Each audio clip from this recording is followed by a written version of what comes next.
بسم اللہ الرحمن الرحیم۔ کوئی لمحہ گلاب ہو، جو لکھا ہے نکہت عبداللہ نے، قسط نمبر 6 کے ساتھ آپ کی خدمت میں حاضر ہیں۔ اگر آپ نے ابھی تک ہمارا چینل سبسکرائب نہیں کیا تو چینل کو سبسکرائب کریں اور بیل آئیکن کو پریس کریں تاکہ آنے والی تمام نوٹیفیکیشن آپ کو بر وقت ملتی رہیں۔ رات یوں دل میں تیری کھوئی ہوئی یاد آئی، جیسے ویرانے میں چپکے سے بہار آ جائے، جیسے صحراؤں میں ہولے سے چلے باد نسیم، جیسے بیمار کو بے وجہ قرار آ جائے۔ وہ فیض کے نسخہ ہائے وفا کے پہلے خطے کو پڑھنے کے بعد صفحے پلٹنا بھول گیا تھا، کیونکہ دل کی راہداریوں میں اچانک مانوس قدموں کی آہٹیں گونجنے لگی تھیں، جنہیں شدت سے محسوس کرتے ہوئے اس نے بیگ پر سر رکھ کر آنکھیں بند کیں تو رگوں پہ میں ایک کیف سا اترنے لگا تھا۔ کتنے لمحے سرک گئے، وہ جانے کون سی وادی میں اتر گیا تھا کہ دروازہ کھلنے کی آواز پر چونکا، نہ رامش کے پکارنے پر، اور اگر ایک خوبصورت مسکراہٹ اس کے پورے چہرے کا احاطہ نہ کیے ہوتی تو رامش اسے سوتا سمجھ کر واپس بیگم آفندی کے پاس جا بیٹھتا، لیکن اب کچھ دیر پہلے اسے شرارت سے دیکھتا رہا، پھر ایک دم اس کا بازو ہلا ڈالا۔ یا اللہ! وہ اس افتادات پر پریشان ہو گیا، اور جب رامش کو دیکھا تو ناراضگی سے بولا، یہ کیا حرکت ہے؟ آرام سے نہیں اٹھا سکتے؟ آرام سے؟ اتنی زور سے دروازہ کھولا، پھر اتنی ہی اونچی آواز میں پکارا، آخر کہاں گم تھے؟ رامش اس پر چڑھ دوڑا تو وہ ہاتھ اٹھاتے ہوئے بولا، چلاؤ مت، دھیرج سے بات کرو۔ دھیرج سے؟ تم سنتے کہاں ہو؟ اچھا بیٹھو تو، یا جاؤ پہلے ماما سے مل آؤ اور چائے کا بھی کہتے آنا۔ اس نے کہا تو رامش صوفے پر گرتے ہوئے بولا، مل چکا ہوں ماما سے، اور چائے بھی آ رہی ہے، تو مجھے ٹالنے کی کوشش مت کرو اور صحیح طرح بتاؤ کیا سوچ رہے تھے؟ بس یار، جسے سوچنا نہیں چاہتا وہی، وہ اپنی بے اختیاری کا بے اختیار اعتراف کر گیا۔ وہی؟ رامش وہی کو لمبا کھینچ کر بولا، وہ جو سلونی شام جیسی ہے، اس کی بات کر رہے ہو؟ ہوں۔ وہ اس بات میں سر ہلانے لگا۔ گڈ، یہ تو اچھی بات ہے۔ اب سوال یہ ہے کہ وہ بھی تمہیں سوچتی ہے؟ میں ایسا نہیں چاہتا یار، اور تم جانتے ہو کیوں؟ اس کے لہجے میں بے بسی سمٹ آئی تھی۔ ہاں، لیکن تم غلط کر رہے ہو۔ اگر واقعی وہ تمہاری طرف پیش رفت کر رہی ہو تو اسے روکنے کے بجائے اس کے دل میں اپنی محبت کے پھول کھلا دو۔ پھر جیسا کہ میں نے تم سے کہا تھا کہ اسے اس بات کی پرواہ نہیں ہوگی کہ تمہاری زندگی کم ہے یا زیادہ، رامش نے اسے سمجھاتے ہوئے کہا، تو وہ ہنوز اسی لہجے میں بولا، میں جانتا ہوں، لیکن یہ اس کے ساتھ ظلم ہوگا۔ میرے بعد بتاؤ وہ کیا کرے گی؟ بات کا سوچنا تمہارا کام نہیں ہے، تم اپنی زندگی گزارو۔ رامش بڑے آرام سے بولا تھا، یہ تو سراسر خود غرضی ہوئی۔ کوئی خود غرضی نہیں، تم زبردستی نہیں کر رہے، نہ اس سے کچھ چھپاؤ گے۔ پھر بات کی فکر تم کیوں کر رہے ہو؟ میرا مطلب ہے وہ لڑکی ہر پہلو سے سوچنے کے بعد ہی تم سے شادی کی حامی بھرے گی۔ میری بات سمجھ رہے ہو نا؟ رامش نے ضد ہو کر اسے قائل کرنا چاہا تو وہ اکتا کر اٹھ کھڑا ہوا۔ چھوڑو یار، چلو کہیں باہر چلتے ہیں۔ چلو، چائے اب بھی باہر ہی پئیں گے۔ رامش نے چائے نہ آنے پر مایوسی کا اظہار کیا، بلکہ ایک طرح سے اسے جتایا بھی تھا۔ میرا خیال ہے رشید کو تم سے کوئی شکایت ہو گئی ہے، جب ہی چائے لانے میں دیر کرتا ہے۔ بہرحال تم جا کر اس کی کھچائی کرو، میں چینج کر کے آتا ہوں۔ وہ کہہ کر واش روم کی طرف بڑھ گیا اور 10 منٹ میں تیار ہو کر کمرے سے نکلا تو لاؤنج میں رامش آرام سے بیٹھا چائے پینے کے ساتھ رشید کی باقاعدہ کلاس لے رہا تھا۔ کیا ہوا؟ اس نے یکسر انجان بن کر پوچھا تو رشید اس کے سامنے ہاتھ جوڑ کر بولا، صاحب، میں بیگم صاحبہ کے کام سے چلا گیا تھا، اس لیے چائے میں دیر ہو گئی۔ اچھا جاؤ، آئندہ خیال رکھنا۔ اس نے رشید کو بھیج کر رامش کو دیکھا تو کپ رکھ کر اٹھتے ہوئے بولا، جلدی آ گئے یار، میں اسے مرغا بنانے کے موڈ میں تھا۔ ماما سے کہہ دیا ہے؟ وہ اس کی بات انسنی کر گیا۔ ہاں، چلو پھر، اور دیکھو بور مت کرنا، وہ کہہ کر آگے چل پڑا۔ بور میں نہیں، تم کرتے ہو، تمہاری شکل ہی بور کرنے والی ہے۔ یہ تو میرا حوصلہ ہے جو تمہیں برداشت کرتا ہوں۔ رامش شروع ہوا تو چپ ہی نہیں ہو رہا تھا، اور وہ جیسے اسے چھیڑ کر محظوظ ہو رہا تھا، جب ہی کچھ نہیں بولا اور گاڑی گیٹ سے نکالتے ہی کیسٹ آن کر دی۔ زندگی میں تو سبھی پیار کیا کرتے ہیں، میں تو مر کر بھی میری جان تجھے چاہوں گا، خدا کے لیے یار۔ رامش نے کیسٹ نکال کر پٹخ دی۔ ایسے گانے تم اکیلے میں سنا کرو، یا پھر اس کے ساتھ، بلکہ اس کے ساتھ بھی یہ نہیں چلے گا۔ پھر پھر کیا؟ رامیش چند لمحے سوچنے کے بعد گانے لگا، وہ کہندی ہے سیاں سیاں میں تیریاں۔ وہ بیچ سڑک پر گاڑی روک کر رامیش کو گھورنے لگا تو گانے کے بول اس کے حلق ہی میں اٹک گئے۔ پھر کھانس کر گلا صاف کرتے ہوئے بولا، یہ سڑک ہمارے باپ کی نہیں ہے۔ اس نے سر جھٹک کر گاڑی آگے بڑھا دی اور خاصی تاخیر کے بعد رامیش کو پکار کر کہنے لگا، رامیش، میں بہت مشکل میں گر گیا ہوں یار۔ فائقہ کے معاملے میں ہر روز خود سے عہد کرتا ہوں کہ اس سے بے نیاز ہو جاؤں گا، کم از کم اس کے سامنے، لیکن پھر اسے دیکھتے ہی بے اختیار ہو جاتا ہوں، اور مجھے لگتا ہے شاید میری اس بے اختیاری نے ہی اسے میری طرف متوجہ کیا ہے۔ اچھی بات ہے، اب تم اسے پرپوز کر ڈالو۔ رامیش نے سنجیدگی سے کہا تو گہری سانس کھینچ کر بولا، نہیں یار، میں اسے کھونا نہیں چاہتا۔ میں کھونے کی نہیں، پانے کی بات کر رہا ہوں۔ میں تمہارا مطلب سمجھ گیا ہوں، لیکن تم نہیں سمجھ رہے ہو۔ اسے پرپوز کرتے ہوئے مجھے یہ بھی بتانا پڑے گا کہ میں اس سے زیادہ عرصہ اس کے ساتھ نہیں چل سکوں گا۔ اس کے بعد تم جانتے ہو کیا ہوگا۔ میرے اندر یہی خوف ہے جو مجھے ہر قدم پر روکتا ہے۔ اس کی آنکھوں میں گہری اداسی اتر آئی تھی۔ رامیش کچھ دیر اسے دیکھتا رہا، پھر اسٹیئرنگ پر جمے اس کے ہاتھ پر اپنا ہاتھ رکھتے ہوئے بولا، ہمیشہ نیگیٹو کیوں سوچتے ہو؟ یہ بھی تو ہو سکتا ہے کہ وہ بھی یہی اپنا نصیب سمجھ کر قبول کر لے۔ ہاں، میں نے یہ بھی سوچ کر دیکھا ہے، لیکن پھر وہی بات کہ میرے بعد اس کا کیا ہوگا؟ وہ تنہا رہ جائے گی ماما کی طرح، اور ماما تو پھر بہت اسٹرانگ تھیں۔ ڈیڈی کے بعد انہوں نے ہر قسم کے حالات کو فیس کر لیا، لیکن وہ اسے ماما جیسے حالات کا سامنا نہیں ہوگا شہری۔ رامیش اس کی بات پوری ہونے سے پہلے بول پڑا، اور پھر وہ تنہا نہیں ہوگی۔ ماشاءاللہ ماما ہیں، اللہ ان کی عمر دراز کرے، اور میں تم سے وعدہ کرتا ہوں شہری کہ اس کا اپنی سگی بہنوں کی طرح خیال رکھوں گا۔ اپنی زندگی تک میں تمہیں گارنٹی دیتا ہوں کہ اسے کوئی تکلیف نہیں ہوگی۔ اس کے بعد میں کچھ نہیں کہہ سکتا۔ تھینک یو رامیش، مجھے تم پر مکمل بھروسہ ہے۔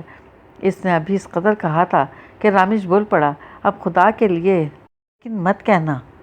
وہ تو میں ضرور کہوں گا۔ وہ مسکرایا تو رامیش اپنی طرف کا دروازہ کھول کر بولا، میں خودکشی کر رہا ہوں۔ ارے وہ اسے بازو سے کھینچ کر بولا تھا، میرا مطلب ہے اب لیکن کی گنجائش نہیں رہی۔ اس کی نظریں بار بار گلاس وال سے ادھر جا کر مایوس لوٹ رہی تھی۔ 12 بج رہے تھے، وہ شہریار آفندی ابھی تک نہیں آیا تھا، اور یہ کوئی غیر معمولی بات نہیں تھی جسے وہ محسوس کرتی یا سوچتی۔ سوچنے کی بات تو یہ تھی کہ وہ اس کے نہ آنے کا نہ صرف محسوس کر رہی تھی، بلکہ کام میں اس کا دھیان ہی نہیں لگ رہا تھا۔ عجیب سی بے کلی اور اس کے اندر دھیرے دھیرے پھیلتی جا رہی تھی، اور آنکھوں میں انتظار کے دیپ جل بجھ رہے تھے۔ کبھی گلاس وال سے ادھر اور کبھی داخلی دروازے تک جا کر اس کی نظریں لوٹتی تو یوں لگتا جیسے اس کا دل کسی اتاہ میں اتر رہا ہے، اور یہی دل جب اس کی آمد پر اچھلنے لگا تو وہ چونکنے کے ساتھ حیران رہ گئی۔ میرے خدا، کیا میں وہ بے یقینی سے خود کو ٹٹولنے لگی، اور ادراک ہوا کہ اس کے دل میں شہریار آفندی کے لیے صرف ہمدردی نہیں، کچھ اور بھی ہے، اور اس ادراک نے اسے پھر سے بے چین کر دیا تھا، کیونکہ وہ اس سے محبت نہیں کرنا چاہتی تھی، شاید اس لیے کہ انجام پہلے سے معلوم تھا، لیکن وہ یہ بھول گئی تھی کہ جذبے پلاننگ سے جنم نہیں لیتے، خصوصاً محبت۔ یہ تو قدرت کا وہ انمول تحفہ ہے جس پر انسان کا کوئی اختیار نہیں۔ دل کی نرم زمین پر وہ یہ خود پودے کی طرح اگتی ہے، اور اس کے دل کی زمین پر بھی جانے کب اس کا بیج آن گرا تھا۔ وہ بہرحال پریشان ہو گئی تھی اور خود سے الجھ رہی تھی کہ نادرہ نے اسے پکار کر کہا، سنو، وہ آ گیا ہے۔ کون؟ وہ چونک کر دیکھنے لگی۔ شہریار آفندی، جس کے انتظار میں گھلی جا رہی تھی۔ نادرہ نے بظاہر سیدھے سادے انداز میں کہا، کیا مطلب ہے تمہارا؟ وہ بگڑ کر بولی، غصہ دکھانے کی ضرورت نہیں ہے، میں سب جانتی ہوں اور دیکھ بھی رہی ہوں۔ روزانہ میرے سامنے اٹھ کر اس کے کمرے میں جاتی ہو، اور کبھی اس کے ساتھ باہر بھی نکل جاتی ہو، پھر بھی مجھ سے مطلب پوچھ رہی ہو؟ مطلب تو تم مجھے سمجھاؤ فائقہ احمد، یہ سب کیا ہے؟ نادرہ نے اس کے بگڑنے پر اسے لتاڑا تھا، ورنہ اتنے دنوں سے وہ خاموش ہی تھی۔ جب جانتی ہو تو پوچھ کیوں رہی ہو؟ وہ ناراضی سے بولی، تمہارے منہ سے سننا چاہتی ہوں، میں کچھ نہیں بتاؤں گی، اس نے کہا۔ تبھی شہریار آفندی کا بلاوا آ گیا۔ نادرہ معنی خیز مسکراہٹ کے ساتھ اسے جانے کا اشارہ کرتے ہوئے ہلکے سے گنگنائی، بے تاب ہوا، ادھر تم بے چین ہے، ادھر وہ کیا کہتی؟ بس اسے دیکھ کر رہ گئی، پھر پہلے دراز کھول کر چھوٹے سے آئینے میں اپنا چہرہ دیکھا، اس کے بعد شہریار آفندی کے کمرے میں آئی تھی۔ کیسی ہیں آپ؟ وہ اس کے بیٹھنے کے بعد پوری طرح اس کی طرف متوجہ ہوا تھا۔ ٹھیک ہوں، وہ اب براہ راست اسے دیکھنے سے گھبرا رہی تھی، لیکن مجھے ٹھیک نہیں لگ رہی۔ کوئی پرابلم ہے یا میں نے آپ کو ڈسٹرب کیا ہے؟ اس نے پوچھا تو اس کا دل چاہا کہہ دے کہ ہاں تم نے مجھے ڈسٹرب کیا ہے، اور پھر ابھی اس سے محبت کا اعتراف کرے، جو کہ ہر صورت اسے کرنا تھا۔ محبت نہ ہوتی تب بھی، لیکن وہ کیا کرتی؟ بہت چاہنے اور کوشش کے بعد بھی اسے دیکھنے کی ہمت بھی نہیں کر سکی۔ کیا بات ہے فائقہ، آپ کچھ پریشان لگ رہی ہیں؟ وہ اسے خود سے لڑتے دیکھ کر بولا۔ نو سر، اس نے اندر ہی اندر خود کو سرزنش کی، پھر اسے دیکھ کر بولی، میں بالکل پریشان نہیں ہوں۔ شیور شیور، وہ قصدن مسکرائی، پھر پوچھنے لگی، آج آپ اتنی دیر سے کیوں آئے؟ دیر سے؟ وہ رسٹ واچ پر نظر ڈال کر بولا، ہاں دیر تو ہو گئی، اصل میں میرا آج آفس آنے کا موڈ نہیں تھا، اس لیے میں آرام سے سوتا رہا۔ 11 بجے اٹھا تو سوچا گھر میں رہ کر کیا کروں گا، اور پھر چلا آیا۔ اچھا کیا، آپ کو آفس کے معاملے میں اپنے موڈ پر نہیں چلنا چاہیے۔ ٹھیک کہہ رہی ہیں آپ، آئندہ خیال رکھوں گا، اس نے مسکرا کر کہا تو وہ جھیم گئی اور قدرے توقف سے بولی، اگر میں اسی طرح کام چھوڑ کر آپ کے پاس بیٹھی رہی تو بہت جلدی میری چھٹی ہو جائے گی۔ کون کرے گا؟ آپ، اس نے فوراً کہا تو کچھ دیر اسے دیکھتا رہا، پھر بات بدل گیا۔ گھر کب آ رہی ہیں؟ آؤں گی، جلدی آؤں گی، وہ اچانک کسی خیال میں گر کر بولی، پھر چونک کر اٹھ کھڑی ہوئی، میں کچھ کام کر لوں؟ اوکے۔ خلاف توقع اس نے جانے کی اجازت دے دی تو وہ کچھ کہنے کے لیے رکی، لیکن سمجھ میں نہیں آیا کہ کیا کہے، تو ذرا سا مسکرائی، پھر اپنی سیٹ پر آتے ہی نادرہ سے بولی، ابھی مجھ سے کچھ مت پوچھنا، وقت آنے پر میں خود تمہیں بتاؤں گی، البتہ یہ سن لو کہ میں اسے پسند کرنے لگی ہوں۔ اور وہ؟ نادرہ کی نظریں اپنی فائل پر، لیکن دھیان اس کی طرف تھا۔ وہ بھی اچھی بات ہے، میری دعائیں تمہارے ساتھ ہیں، وش یو بیسٹ آف لک۔ نادرہ اپنی بات کے اختتام پر اسے دیکھ کر مسکرائی تھی۔ تھینک یو، جواباً وہ بھی مسکرائی، لیکن اندر نامعلوم سی اداسیاں گھر کرنے لگی تھی، شاید تقدیر کی ستم ظریفی پر کہ محبت کی راہوں پر صرف اندیشے نہیں تھے، بلکہ پہلے قدم پر ہی کھو دینے کا یقین تھا، جسے وہ چاہنے کے باوجود جھٹلانا تو دور کی بات نظریں بھی نہیں چرا رہی تھی۔ کیا تھا جو شہریار افندی اس خوفناک انکشاف کی شرط نہ رکھتا؟ بے خبری میں وہ زندگی کی رعنائیوں میں کچھ وقت کے لیے ہی صحیح کھو جاتی، لیکن اب خواہ ہر لمحہ گلاب ہو، اس کے اندر صرف کانٹوں کی چبھن اترے گی۔ ابھی پہلے مرحلے پر ہی وہ اتنی آزردہ ہو گئی تھی، اور ایسے میں اسے عزام ہی یاد آتے تھے، گو کہ اس نے انہیں کچھ نہیں بتایا تھا اور نہ بتانا چاہتی تھی، پھر بھی آفس سے سیدھی ان کے گھر چلی آئی تھی۔ عزام بھائی آ گئے۔ مامی جی سے مل کر اسما کے گلے لگتے ہی اس نے عزام کا پوچھا، ہاں ابھی نماز کے لیے نکلے ہیں؟ اور یہ تم اتنے دن کہاں غائب رہیں؟ اسما نے جواب کے ساتھ ٹوکا، بس ابو کی وجہ سے۔ کیسے ہیں اب تمہارے ابو؟ مامی جی کے پوچھنے پر وہ ان کی طرف جھک گئی۔ اللہ کا شکر ہے مامی جی، اب بہت بہتر ہیں۔ تم کمزور ہو گئی ہو، مامی جی نے اس کا چہرہ چھو کر کہا۔ سب ٹوک رہے ہیں، لیکن مجھے تو نہیں لگ رہا، ویسی ہی ہٹی کٹی ہوں، اور ابھی اسما کے ہاتھ کی چائے پی کر تو دیکھیے گا میں کتنی فریش ہو جاؤں گی۔ وہ اسما کو دیکھ کر ہنسی۔ ارے عزام بھائی بھی چائے کا کہہ کر گئے ہیں، امی آپ پئیں گی؟ اسما نے اٹھتے ہوئے پوچھا۔ نہیں بیٹا، میں ابھی نماز پڑھوں گی۔ مامی جی دوپٹہ لیتے ہوئے کھڑی ہوئیں تو وہ اسما کے ساتھ کچن میں آ گئی اور اس کے اشارے پر اسٹول کھینچ کر بیٹھتے ہوئے پوچھنے لگی، کھانے میں کیا بنایا ہے؟ پالک گوشت کھاؤ گی؟ نہیں، ابھی تو بھوک نہیں ہے، بس چائے پلا دو۔ اور یہ عزام بھائی مغرب پڑھنے گئے ہیں یا عشاء؟ جاتے تو مغرب پڑھنے ہیں اور اکثر عشاء پڑھ کر ہی آتے ہیں، اسما نے بتایا تو کچھ مایوسی سے بولی، میں اتنی دیر تو نہیں رکوں گی۔ نہیں خیر، ابھی تو آ جائیں گے کیونکہ مجھ سے چائے کا کہہ کر گئے ہیں، اسما نے اسے تسلی دی۔ اچھا۔ وہ اٹھ کر کچن کے دروازے میں آ کھڑی ہوئی۔ پرانے طرز کا بنا ہوا یہ گھر اسے ہمیشہ سے اٹریکٹ کرتا تھا، خصوصاً کھلا آنگن اور نیم کا پیڑ، جس سے اس کے بچپن کی کتنی خوبصورت یادیں وابستہ تھیں۔ اسے اچانک وہ دن یاد آنے لگے جب وہ ماموں جی سے ضد کر کے یہاں جھولا ڈلواتی تھی، پھر جھولے پر اس کی اور اسما کی بہت لڑائی ہوتی تھی۔ اگر ایسے میں عزام آ جاتا تو پہلے دونوں میں صلح کراتے، پھر باری لگا دیتے۔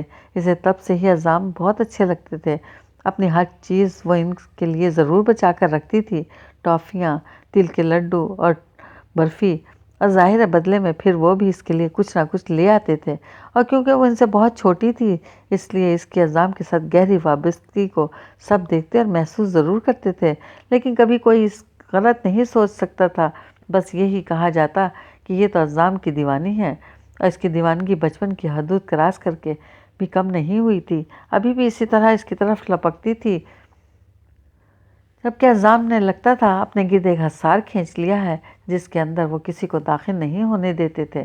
وہ بھی کتنی سر پٹکتی تھی لیکن ان کی ذات کے اسرار نہیں کھلتے تھے۔ پتہ نہیں کیا ہے عزام بھائی، اس کے سینے سے آپ ہی آپ گہری سانس خارج ہو گئی تو وہ چونکی، پھر پلٹ کر اسما کو دیکھنے لگی۔ تم چائے یہیں پیو گی یا عزام بھائی کے ساتھ؟ اسما نے چائے میں چمچ لاتے ہوئے پوچھا۔ عزام بھائی آ گئے کیا؟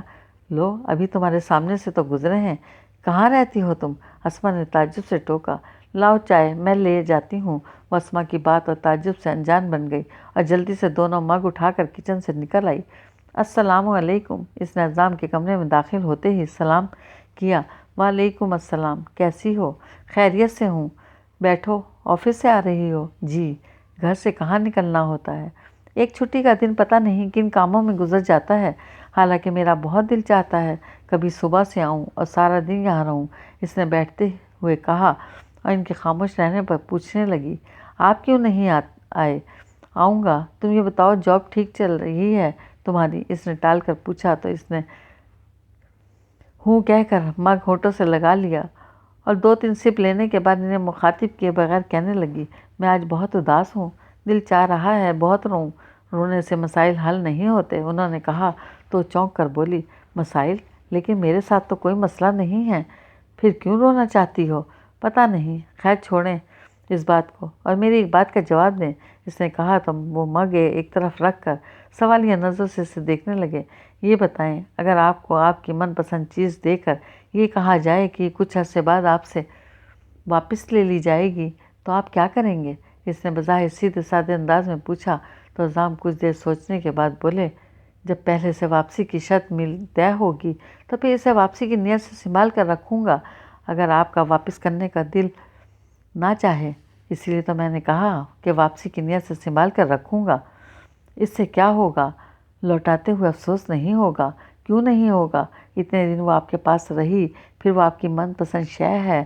اس نے الجھ کر جرا کی تو کچھ ٹھٹکے، پھر نرمی سے بولے، سنو یوں مت الجھو، جو کہنا ہے صاف کہو۔ نہیں، وہ عاجز سی ہو کر بولی، میں نہیں کہہ سکتی۔ کیوں؟ کس بات کا ڈر ہے تمہیں، یا مجھ پر بھروسہ نہیں رہا؟ بولو، جب یہاں تک آ گئی ہو تو کہنے میں کیا دشواری ہے؟ پتہ نہیں، وہ ایک دم ہاتھوں سے اپنے چہرہ چھپا کر رو پڑی۔ بیوقوف، ضرور کوئی حماقت کر بیٹھی ہے۔ انہوں نے ہونٹ بھینچ کر سوچا، پھر اٹھ کر آہستہ سے اس کا سر تھپک کر بولے، رو مت، مجھے تمہارے رونے سے بہت تکلیف ہو رہی ہے اور جو میں ایک عمر روؤں گی۔ وہ ہاتھ نیچے گرا کر بولی، کیا کہا تم نے؟ انہوں نے اس کا سر اونچا کر کے پوچھا تو وہ اپنی پیشانی سے ان کا ہاتھ ہٹا کر اٹھ کھڑی ہوئی۔ کچھ نہیں، میں جا رہی ہوں۔ کیوں آتی ہو تم یہاں؟ کیسے مجھے پریشان کرنے؟ کیوں؟ کیا بگاڑا ہے میں نے تمہارا؟ بولو۔ انہیں واقعی غصہ آ گیا تھا۔ وہ خائف سی ہو کر دھیرے دھیرے پیچھے ہٹنے لگی، پھر دروازے پر ہاتھ لگتے ہی بولی تھی، معاف کر دیجیے، آئندہ میں آپ کو پریشان کرنے نہیں آؤں گی۔